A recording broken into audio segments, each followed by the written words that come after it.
जय श्री राम दोस्तों, जय श्री बालाजी महाराज। दोस्तों कैसे हो आप सब? आशा करते हैं कि आप सब जो हैं सुरक्षित हैं, स्वस्थ हैं।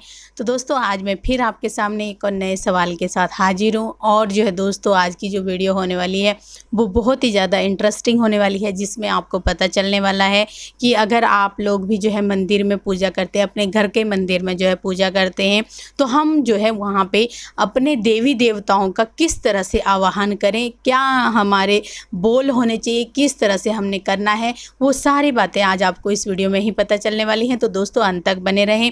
अगर वीडियो अच्छी लगती है तो लाइक करें, शेयर करें, कमेंट करें। और अगर आप चैनल पे पहली बार देख रहे हैं तो चैनल को ज़रूर सब्सक्राइब करें, साथ में बेल आइकन है उसको प्रेस करें। उससे आपको जो है हर एक वीडियो की नोटिफिकेशन सबसे पहले मिल जाती है। तो चलिए दोस्तों स्टार्ट करते हैं आज की वीडियो। जय श्री राम जी। जय श्री राम, जय श्री बालाजी महाराज। मेहंदीपुर की पवित्र शक्तियाँ आपका कल्याण करें, आपके परिवार में बरकत दें और हर बाबा की हर प्रकार की खुशियाँ आपको मिलती रहे। और इनका हमेशा शुक्राना अदा करते रहना, क्योंकि जो ये वीडियो आपके लिए बना रही हैं और मेरे को हर वक्त कहती हैं कि इस प्रकार की वीडियो हम चाहते हैं। तो उत्साह बहुत ज़रूरी है जीवन के अंदर। आज की जो हम वीडियो बना रहे हैं उसमें क्या है, अगर बीच में लाइट चली जाती है तो थोड़ा सा खेद की आपको भी महसूस होगी, क्योंकि कल यहाँ आंधी तूफान चला है जिसके कारण लाइट बहुत बार बार जा रही है। तो उसी प्रकार से हम वीडियो को शुरू करते हैं, ज़्यादा समय ना खराब करके। और देवता चितना धरिए, हनुमत से ही सब सुख करिए। बाबा, हम तो बाबा के दीवाने हैं। अब बाबा की शक्तियों का आह्वान करना हम आपको आज सिखाते हैं कि किस प्रकार आपको आह्वान करना चाहिए। और आपके मेरी वीडियो के अंदर अगर मैं ऐसी ऐसी बातें कुछ कहूँगा जो आपको कड़वी लगेंगी, आपको असहनीय लगेंगी, कई मुझसे ज्ञानी व्यक्ति तर्क करके डिसलाइक भी करेंगे, तो लेकिन जो सच्चाई है हम उसको छुपाएंगे नहीं और आपको बताएंगे कि हम किस प्रकार की गलतियां कर देते हैं और वो शक्तियां फिर हमारे पास नहीं आती या रुष्ट नहीं होती, या हम उन मंत्रों को जानते हैं या नहीं जानते, किस प्रकार का हमें करना चाहिए अपने देवी देवताओं को बुलाने के लिए। अगर आप हनुमान जी के भक्त हो, हनुमान जी के भक्त हो और आप कंटिन्यू हर देवताओं को अपने घर में रखते हो, हर देवताओं की मूर्तियां आपने अपने घर में अनगिनत मूर्तियां आपने सजा रखी हैं, तो पहला वो काम करना आप बंद कर दीजिए। और देवता आपको घर में, मैं ये नहीं कहता कि उनको मानिए मत, रखिए, लेकिन हनुमान जी की एक ऐसी प्रतिमा आपकी होनी चाहिए जो कि पवित्र और शुद्ध होनी चाहिए। पत्थर की मूर्ति आपके घर में होनी चाहिए, या फिर पित्तल की मूर्ति, या फिर चांदी की मूर्ति, या फिर किसी भी प्रकार मिट्टी की मूर्ति आपके घर में होनी चाहिए। और जिस मूर्ति पर देखकर, कहते ना एक खिंचाव होता है, एक इंडिकेटर होता है जो हम अपने शक्तियों का आह्वान करते हैं। जब ये मूर्तियां बनती हैं तब मूर्तिकार इन मूर्तियों पर पैर रखता है, और पैर रखने के बाद इन मूर्तियों के ऊपर जब बड़ी बड़ी मूर्तियों को उनको आकार देता है, तो इस प्रकार आकार देता है तब उसमें प्राण प्रतिष्ठा नहीं होती। लेकिन वैदिक मंत्र शास्त्रों के ज्ञाता जो कि ब्राह्मण होते हैं, उनके मंत्रों के द्वारा शक्तियों का आह्वान किया जाता है। किसी विशेष व्यक्ति जो कि मुख्य यजमान के द्वारा उनमें प्राण प्रतिष्ठा करवाई जाती है। प्राण प्रतिष्ठा का मतलब होता है कि अपने प्राणों का अंश साथ में मिलकर उन शक्तियों का अंश भी डलना। हमारी प्रतिष्ठा, हमारी मनोकामना, हम अपने हृदय से, मान लो उस मूर्ति की सेवा बहुत ज़रूरी होती है। और जैसे कि हनुमान जी महाराज, मेहंदीपुर बालाजी महाराज की जो मूर्ति है, वो स्वयं में जो बालाजी महाराज का प्रति चिन्ह है, जो कि स्वरूप है उनका, वो स्वयं में जागृत है। और हनुमान जी की मूर्ति जो आप घर में रखोगे, उन्हें आपने जागृत करना पड़ेगा। बालाजी की जो मूर्ति है वो स्वयं में जागृत है, स्वयं एक खिंचाव के अंदर है। उसके सामने आप संकट या कोई भी किसी भी प्रकार की कराई जब सामने आती है तो अपने आप ही पेशीम आ जाती है। लेकिन हनुमान जी की जो प्रतिमा है, उस मूर्ति के सामने प्राण प्रतिष्ठा डालनी पड़ती है आपको। लेकिन जो बालाजी महाराज की मूर्ति आप जो लगाओगे उसके अंदर आपको एक बात याद रखना, उस मूर्ति के जो नियम होते हैं बहुत ही कट्टर होते हैं। उन नियमों को अगर आप पुकार सकते हो, जैसे कि मंगल शनिवार को व्यक्ति को ब्रह्मचारी रहना पड़ता है, मांस मदिरा के सेवन से दूर रहना पड़ता है। अगर उस प्रकार की मूर्ति का आप आह्वान करते हो, साथ में उसकी प्रक्रियाओं का अगर आप चाहते हो कि बालाजी की मूर्तियां में वो शक्तियां हमें महसूस होएं और कृपा प्राप्त होए, तो उस प्रकार के आपको इनके कुछ कड़े नियम होते हैं, उन नियमों का पालन करना पड़ेगा। उस नियमों के पालन करने से ही आपको पता लगेगा कि किस प्रकार की मूर्ति की ताकत बढ़ रही है और आपके बाबा का जो अंश है उस मूर्ति में विराजमान है। अब इस प्रकार का प्रक्रिया किस प्रकार से होनी चाहिए, आपको किसी देवी देवताओं का आह्वान करना आना चाहिए। जैसे कि अगर आपके मंदिर में कोई अनगिनत मूर्तियां हैं और आप सभी के नाम लेते हो जब जोत जलाते हो, मैंने बहुत से लोगों से ऐसा क्वेश्चन किया कि आप किसको मानते हो, तो वो कहते हैं कि वैसे तो जनरली हम सभी को मानते हैं, सभी का नाम ले लेते हैं, उस मूर्ति मान लो घर में जब पूजा करते हैं सभी के हम जय जयकार करते हैं। भैया एक मैं आपको छोटी सी कहावत से सुनाता हूँ। जब हिरण्याक्ष हुआ था, हिरण्याक्ष एक राक्षस था और प्रहलाद उसका पुत्र था, तो प्रहलाद का नाम आपने सुना होगा।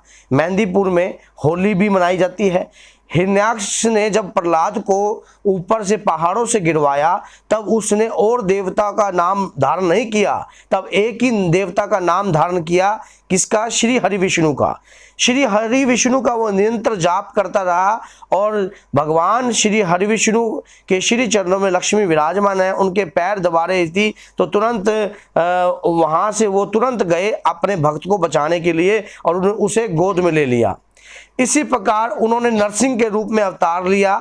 जब उस अपने भक्त के आह्वान करने से, बुलाने से, जब भक्त की बेइज्जती हो रही थी बड़ी सभा में, तब उन्होंने कहा कि क्या इस खंबे में भी भगवान है? तब लेकिन उसने कहा कि हाँ, इस खंबे में भी भगवान है, मेरा भाव अपने इष्ट के प्रति मजबूत है। इसी प्रकार आपका भाव भी आपके इष्ट के प्रति मजबूत होना चाहिए। जब आप मेहंदीपुर में देखते हो कि होली दहन का समय होता है, तो जब होलिका प्रहलाद को, जो कि हिरण्याक्ष की बहन थी, अपनी गोदी में बिठाए बैठी थी, क्योंकि उसको भगवान ब्रह्मा जी के द्वारा वरदान प्राप्त था कि वो अग्नि जो है उसको ग्रस्त नहीं कर सकती। लेकिन जो प्रभु भक्त पे आफत आ जाती है या विपदा आ जाती है, तो भगवान वरदानों के ऊपर से भी प्रक्रिया हो जाती है जो आपके इष्ट की होती है, वो आपके इष्ट की प्रक्रिया होती है। तो भगवान ने किस प्रकार होलिका को किस प्रकार जला दिया, और लेकिन जो प्रभु भक्त था, जो विष्णु भगवान का भक्त था, वो नहीं जल पाया। तो उसी प्रकार आप 2 मिनट में अपने देवी देवताओं के आह्वान मंत्र को सही तरीके से धारण कर और उनके उक्त मंत्रों को उच्चारण कर आप अपनी दैविक शक्तियों को अपने घर में बुला सकते हो। किस प्रकार बुला सकते हो? जैसे कि अगर आपने हनुमान जी की शक्तियों का आह्वान करना है, हनुमान जी की शक्तियों को बुलाना है, तो हनुमान जी की शक्ति का आपको आह्वान मंत्र आना चाहिए। जैसे कि ओम अतुलित बलधामम हेम शिलादयम ज्ञानी नाम ज्ञानम सकल गुण निदानम वाननामधीशम रघुपति वक्तम वाजात नमामि मनोजम मारुतुल्य वेगम जेन्द्रा बुद्धिमताविष्टम वातवंजन वानयुथम श्रीरामदूतम शरणम पदेवम श्रीरामदूतम शरणम पदेवम श्रीरामदूतम शरणम पदेवम। इस प्रकार आपने उनकी श्री चरणों में कोटि कोटि नमन करना है। और उक्त मंत्र एक ऐसा मंत्र होता है जिस मंत्रों के द्वारा आप शक्तियों का कहीं भी आह्वान कर सकते हो, किसी मुसीबत में, किसी समस्या में, और कहीं भी उस मंत्र को सिद्ध करना पड़ता है उसी देवता को अंदर चित्त में धारण कर।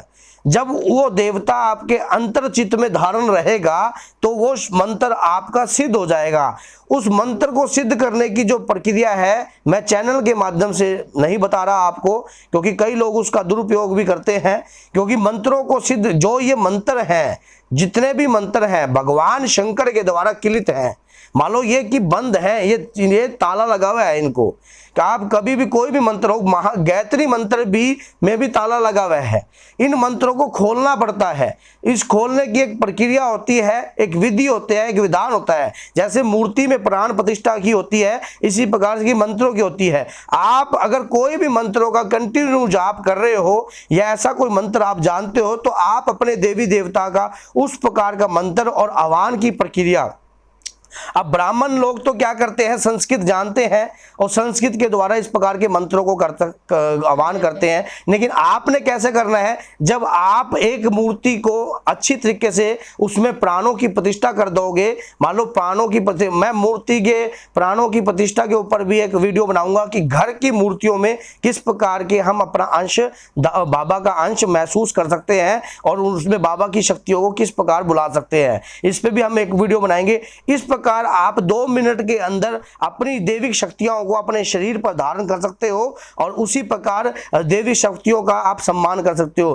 कैसी लगी आपको ये वीडियो? लाइक कीजिए, शेयर कीजिए। ये जरूरी नहीं है कि एक ही देवता के लिए है, ये सभी, जब जिस देव को आप मान रहे हो, अगर कोई जहावीर गुगा जी को मान रहा है तो वो भी, अगर कोई गोरखनाथ जी को मान रहा है तो तभी उस प्रकार से भी कार्य कर रहा है। अगर कोई माता की कोई भी सिद्धि करता है तो इस प्रकार का कार्य करता है। कोई बाबा बालकनाथ को मान रहा है या कोई भी देवी देवता को आप अगर बुलाते हो तो एक देवता अंदर धारण होना चाहिए, इष्ट देव एक होना चाहिए, एक आराध्य देव होना चाहिए और एक ही गुरुदेव होना चाहिए।